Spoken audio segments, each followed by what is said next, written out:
Assalamualaikum warahmatullahi wabarakatuh. Alhamdulillahirrabbilalamin. Wabihi nasta'in wala murid dunya waddin. Wassalatu wassalamu ala asrafil anbiyal mursalin wa ala alihi wa sahbihi ajma'in amma ba'du.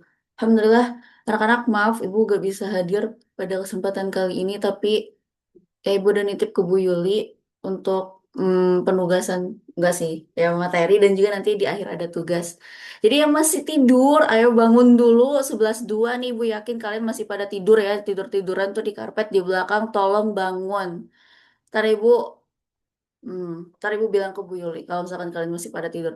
Ayo bangun, makanya itu si Ricci, Nike biasa suka pada tidur, ayo bangun. Sazia bangun, oh enggak, Sazia biasa suka bangun. Ayo bangun semua, jangan masih ada yang sarapan. Tolong bangun, 4 serangkainya dipakai. Terus ini kelas sudah bersih belum nih 11.02? 11.01 juga bangun, ayo bangun, bangun, bangun. Kalian habis istirahat, coba jangan sambil makan, disimpan dulu makanannya yang masih ada makanan. Terus duduknya yang rapi, mejanya coba dilihat. Nah, kan pasti mejanya melenceng-melenceng tuh, melempeng-melempeng. 11.03 juga ayo bangun. Jangan keasikan main HP. 11.03 disimpan dulu HP-nya. Dan sekarang semuanya tolong dibuka dulu buku tulisnya. Ini karena tidak ada di buku paket ya. Jadi Ibu benar-benar bikin materi baru nggak ada di buku paket. Jadi silakan, ini harus benar-benar ditulis karena ibu nggak akan ngasih 2 kali, 3 kali dan lain sebagainya. Jadi nanti ketika bimbel ibu cuma ngasih tahu kisi-kisinya aja. Karena pekan depannya lagi, 2 pekan dari sekarang kalian akan ada ulangan harian. Pengennya sih minggu depan ya, cuman minggu depan kayaknya kita nggak akan belajar. Jadinya silahkan dibuka buku tulisnya, dicatat apa yang harus dicatat. Ya, sekarang ibu akan nyeping, semoga tidak akan lebih dari 10 menit. Nah, sekarang kita akan bahas yang namanya jenis teks berita. Kenapa kita harus belajar jenis teks berita? Ya karena penting. Ya penting, karena sebenarnya kan yang biasa kita lihat di sosmed ya, ya ibu gak mau kiri kalau ibu juga seneng banget baca berita itu sekarang tinggal di sosmed doang gitu. Kayak lihat di headline, bukan headline, di foto gitu, cuman foto tulisan breaking news, misalkan Hamis Daud dan Raisa bercerai. Udah gitu. Ibu langsung kayak, wah, langsung ngasih tahu kan kemarin ke anak-anak cewek, wah si Raisa kok bisa bisa bisa bisanya apa cerai gitu. Nah, itu adalah salah satu berita yang sebenarnya apa ya namanya tuh, yang tidak tahu gitu ya sumbernya dari mana dan lain sebagainya. Padahal kayak di sumber berita yang benar-benar akurat, kayak aktual, di apa namanya ya sumber media-media kayak gitu belum ada gitu. Tapi Volkatif atau Lambe Turah itu udah ada gitu. Nah makanya kita harus belajar yang namanya jenis teks berita. Kalau tidak ada dari jenis teks berita ini, khawatirnya itu ternyata bukan berita dari si jurnalis atau warta-warta yang sebenarnya memang lebih akurat. Ada 5 jenis yang akan Ibu bahas. Sekarang kita akan bahas ke jenis teks yang pertama yang sering banget kita lihat, yaitu straight news. Straight news ini jenis teks berita yang memang sering ada kalau misalkan kalian lihat di koran, di awal tuh ya, itu suka ada yang namanya headline news. Nah, headline news ini adalah turunan dari straight news. Nah, jenis teks berita yang seperti ini itu kalau misalkan di bahasa Indonesia ini ya, ini namanya berita lurus gitu ya. Kenapa berita lurus? Karena ya ini poinnya lugas, ringkas, jelas, tidak singkat, padat gitu. Contoh beritanya kayak gimana? Misalkan kayak Persib kemarin menang. Kalau nggak salah ya, misalkan Persib menang deh intinya. Nah, Persib menang. Jadi biasanya di judulnya itu benar-benar ditulis kayak gini aja. Persib menang melawan Persija dengan hasil skor 2-0. Nah, orang-orang yang baca seperti itu tinggal langsung baca judul beritanya aja kayak, oh, Persib menang 2-0. Udah gitu. Jadi nggak akan sampai, kan yang pernah Ibu bilang ya waktu pertemuan sebelumnya, nggak akan sampai orang-orang yang seperti itu ya, yang pengen bener-bener baca Persib menang atau enggak, nggak akan nyari gitu. Siapa yang nyetak gol, siapa yang sering siapa yang sering melanggar, ya melanggar gitu, siapa yang sering dapat kena kartu merah dan lain sebagainya. Nggak akan juga tahu kayak bagaimana strategi si Persib itu bisa menang. Nah, makanya ciri-cirinya ini beritanya tuh langsung dibuat di hari kejadian. Jadi misalkan di tanggal 23 Oktober Persib menang nih. Nah, makanya si penulis beritanya itu harus benar-benar nge-upload atau mengunggah si berita tersebut di tanggal 23 tersebut. Jangan sampai si berita ini di-uploadnya di tanggal 24, 25, dan seterusnya. Karena ini udah melenceng dari ciri-ciri tersebut. Makanya dia juga di nomor 2 itu memiliki karakteristik yang singkat dari segi bahasanya gitu ya. Jadi orang-orang yang nulis berita Kan ibu sering bilang ya kalau para wartawan itu juga dikasih target kan, misalkan satu hari harus bikin 3 berita atau 4 berita, ya karena memang mereka bikinnya itu straight news gitu, nggak bukan berita-berita yang memang harus mendalam, harus investigasi dan lain sebagainya. Jadi benar-benar mereka dibuatnya itu dengan kalimat fakta, udah ngasih tahu aja, oh Persib menang, oh yang nyetak golnya si ini gitu. Karena kan itu fakta semua ya, nggak pakai ada opini gitu. Kalau misalkan si wartawan tersebut harus pakai opini, wah itu ribet lagi sih, karena dia harus mikir bagaimana penulisan yang benar dan lain sebagainya. Sekarang kita lihat dulu em, contoh dari, sorry, sekarang kita lihat dulu contoh dari teks contohnya ya. Contohnya tuh di sini nih. Nah, hasil PSIM versus Dewa United. Nah, katanya tuh si Hal Jeta jadi bintang utama. Ya, contohnya gitulah ya. Nah, ini di tanggal 22 Oktober. Nah, ini juga, ini nih, sorry. Ini di tanggal 22 Oktober dia buatnya. Kemudian kita lihat, ternyata dia juga si PSIM sama si Dewa Unitednya ini dibuat, bukan, dilakukan pada tanggal 22 Oktober pertandingannya. Jadi, ya udah, ini adalah feature, bukan, sorry, strike news gitu ya. Ini pendek banget kok. Tuh, segitu doang, beres gitu. Kayak cuman 3 sampai 4 paragraf. Selebihnya dibahas lagi di, nah sekarang kita lihat jenis teks yang kedua, yaitu opini.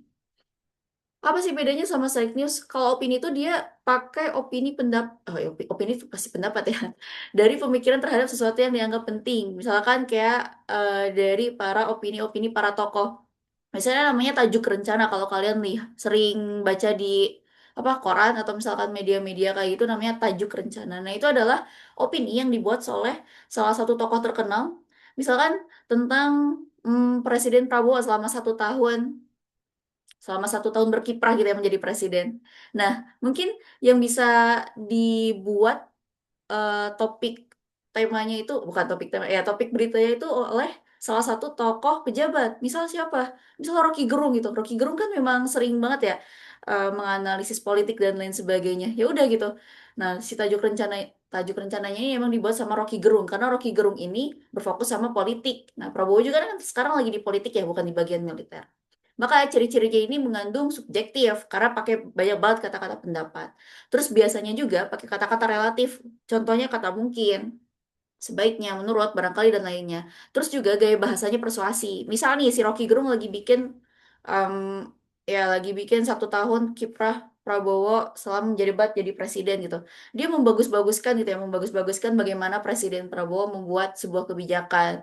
Misalkan kayak TNI Polri dibolehkan untuk, ya banyak lah ya, eh, di apa ya istilahnya tuh, kayak diberi banyak banget amanah gitu ya, dan juga diberi banyak banget tunjangan. Kemudian yang keduanya banyak banget sekolah rakyat dan lain sebagainya, dan itu program-program bagus atau program MBG. Nah, itu Rocky Gerung bisa membuat seperti itu. Mari sekarang kita contoh lihat, wah, kita lihat contohnya nih, setahun Prabowo Gibran dan bangsa yang melodramatis. Ini dibuat oleh si ini nih, oleh Bersihar Lubis. Bersihar Lubis ini adalah salah satu tokoh jurnalistik, tokoh jurnalis, sorry, tokoh jurnalis yang memang sering berkiprah di bagian politik. Jadi dia membuat sebuah opini, benar-benar opini nih. Dan memang panjang tulisannya, benar-benar panjang banget dibanding yang tadi Straight News. Jadi dia benar-benar memberitahu bagaimana kiprah Prabowo dan juga Gibran, yang ternyata sebenarnya kalau misalkan ibu bisa bilang konotatifnya lebih ke negatif sih. Dia memberikan opini-opini pendapat bagaimana Prabowo seharusnya ya ketika menjabat itu gak boleh membuat program yang semena-mena langsung kayak misalkan MBG gratis gitu ya, kayak ya udah gitu tok langsung, tapi kan harus ada analisis-analisis mendalam. Nah, ini dibuat oleh si siapa nih namanya, ibu juga lupa mana ya tadi, nah oleh si Bersihar Lubis ini. Jadi nggak semata-mata orang kayak, oh ibu misalkan ya bikin kayak Prabowo ini orangnya yang sangat aktif banget di bagian kemiliteran gitu. Ya ibu sebenarnya bisa aja sih, cuman ini bukan menjadi namanya opini neos karena ibu belum jadi apa-apa, ibu belum menjadi seorang tokoh terkenal. Beda lagi kalau misalkan yang bikinnya Budi, ya Menteri Kesehatan gitu. It's okay gitu. Karena beliau memang menjadi tokoh terkenal. Sudah tokoh terkenal. Lanjut yang ketiga yaitu berita interpretasi atau berita analisis ya. Nah, bedanya dengan berita opini, kalau ini mah informasinya latar belakang. Misal kayak yang tadi kita di bagian straight news. Kalau straight news tuh misalkan judulnya kayak Persib menang 2-0. Nah, tapi kalau misalkan kalian udah bikin interpretasi, ya udah berarti kalian harus bikin judulnya tuh yang lebih mendalam, sorry, lebih analisis. Contohnya, kenapa Persib bisa menang gitu? Atau judulnya kayak gini, strategi Jitu Persib bisa memenangkan atau ya bisa memenangkan dari Persija gitu. Jadi ya udah yang dibahas itu bukan cuma skornya aja, bukan skor 2-0-nya aja, tapi kenapa dia bisa menang? Apakah dengan ada tekniknya atau ya pasti ya dengan teknik yang kayak gimana, backingnya seperti apa, kipernya mungkin atau bahkan dari segi pelatihnya gitu. Misalkan tiba-tiba Sinteyong datang dan lain sebagainya.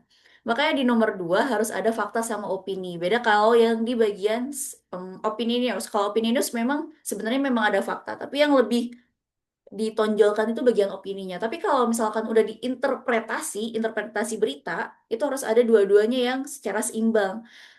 Sebenarnya kalau misalkan ibu bilang kayak banding-bandingan nggak ada ya, cuman ya udah gitu. Fakta sama opini itu harus benar-benar seimbang. Terus yang ketiga, penulis harus nambahin komentar atau opini. Makanya kan tadi dibilang ada fakta sama opini. Nah, nanti di akhir di berita interpretasi si berita, sorry, penulis beritanya itu ngasih tahu gitu. Oh, berarti dengan cara Sinteyong datang di bagian pelatihan Persib itu bisa jadi menang gitu. Jadi interpretasinya kenapa si Persib bisa menang? Mungkin dari teknik, kemudian kipernya yang bagus atau apa tuh yang sayap-sayapnya bagus misalkan. Dan kemudian yang keempat itu bagian ada tiba-tiba Sinteyong. Mungkin dari empat faktor tersebut yang paling benar itu bukan yang paling benar, sorry, yang paling membuktikan kenapa bisa menang Persib ya mungkin karena Sinteyongnya. Nah itu penulis tuh yang nambahin komentar atau bagian ekor beritanya tuh di situ. Kemudian kita lanjut yang keempat. Nah, yang keempat ini adalah berita mendalam. Sorry, sebelum ke berita mendalam, sekarang kita lihat dulu. Nah, contohnya ya, Persib versus apa? Versus Selangor FC. Beda kekuatan The Red Giants mau mesti perkuat pertahanan. Nah, The Red Giants nih si ini kan si Selangor FC ini mau tuh siapa? Si Persib. Jadi ternyata si Red Giants ini walaupun sebenarnya masih awam ya untuk anak-anak cewek kayak pada gak tahu juga. Ternyata si Red Giants ini kuat gitu ya dibandingkan sama si Maung ketika lagi bertanding. Jadi nggak cuman bahas skor atau hasilnya gitu ya, tapi bener-bener dianalisis kenapa si Red Giants ini bisa kuat gitu dibandingkan sama si Maung. Apakah memang ada strateginya dan lain sebagainya. Sorry ya, beritanya tentang Persib-Persiban ya tentang bola. Mohon maaf.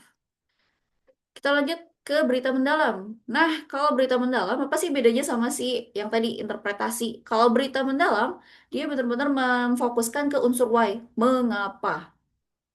Terus juga ada sudut pandang yang beragam. Kalau misalkan diinterpretasi, itu benar-benar diinterpretasikan berdasarkan si penulis tersebut.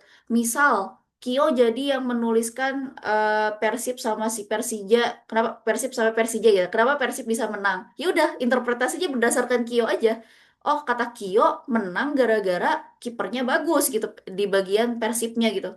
Tapi kalau berita mendalam, kalian harus punya banget sudut pandang yang beragam. Kalian harus cari dulu sudut pandang dari misalkan pelatih Persibnya. Terus yang kedua misalkan dari keluarga ya mungkin misalkan ya keluarga dari si pemain Persib. Terus yang ketiga dari pemain Persibnya sendiri. Terus yang keempat mungkin dari wasit. Yang kelima dari ibu gak tahu bola lagi. Ya pokoknya kayak gitu-gitu yang berkaitan dengan Persib sama Persija gitu ya. Nah, kemudian ada data pendukung. Misalkan kata si pelatihnya, oh Persib mah sering berlatih satu hari tuh sampai 15 jam gitu ya. Itu kan data pendukung ya. Kenapa ya akhirnya dia bisa menjadi menang. Nah itu adalah berita mendalam dan dia benar-benar menekankan unsur why. Sekarang kita coba lihat dulu ya di contohnya di berita mendalam. Nah ini tentang MBG nih, bencana makanan bergizi gratis. Kenapa dia bisa menjadi bencana? Kita lihat di sini analisisnya. Nah, banyak banget nih. Sudah beberapa kali, sayangnya di beberapa kesempatan itu di kerap kali basi gitu ya. Makanya dia jadi sebuah bencana. Jadi kita harus menemukan, wah ini MBG ini kan padahal benar-benar proker unggulannya si Prabowo, sorry, Bapak Prabowo sama Gibran gitu ya. Tapi kenapa malah menjadi bencana? Oh ternyata di sini kita lihat kasus-kasusnya. Ada korban. Nah, mual, muntah, pusing, sesak, dan lain sebagainya. Nah, ini yang ibu bilang tadi di sini, dia harus ada bukti-bukti yang kuat. Sorry, ini manifestasi. Nah, ada sudut pandang yang beragam sama data pendukung. Kalian nanti juga bisa buat yang namanya, em, mana tadi ya? Nah, si infografik yang seperti ini, gitu ya. Lanjut terakhir, ini adalah investigasi. Berita investigasi ini memang difokuskan untuk mengungkap masalah atau isu tersembunyi. Jadi, misalkan ya, ada kayak kasus korupsi yang memang sampai sekarang belum terkuak gitu. Atau misalkan ya pokoknya kayak gitu-gitulah. Nah, ini adalah fokusnya tuh di sini gitu untuk mengungkapkan masalah isu tersembunyi. Misalkan kalian pengen tahu nih, kenapa korupsi di IKN ini nggak terungkap-ungkap gitu? Apa ada yang salah kah? Atau memang sengaja disembunyiin atau yang lain gitu ya? Terus makanya nanti si berita investigasi ini harus benar-benar riset ke sumber eh, ke sumber-sumber yang memang terpercaya, kemudian penelitian ke lapangan, terus wawancara yang benar-benar luas, dan juga riset yang mendalam. Jadi nggak cuma sekadar kayak oh searching gitu, enggak gitu. Tapi kalian harus benar-benar wawancara dan juga riset-riset. Makanya itu juga harus ciri-cirinya itu salah satunya untuk mengungkapkan bukti-bukti yang kuat. Oke, terakhir dari Ibu tugasnya silahkan setelah kalian mencatat ya, semoga kalian mencatat ya. Ya, Ibu yakin kalian mencatat. Ibu percaya. Oke, tugas ya. Nanti Ibu akan bagi menjadi lima kelompok. Ada kelompok berita langsung, berita mendalam, berita penyelidikan, berita human interest sih?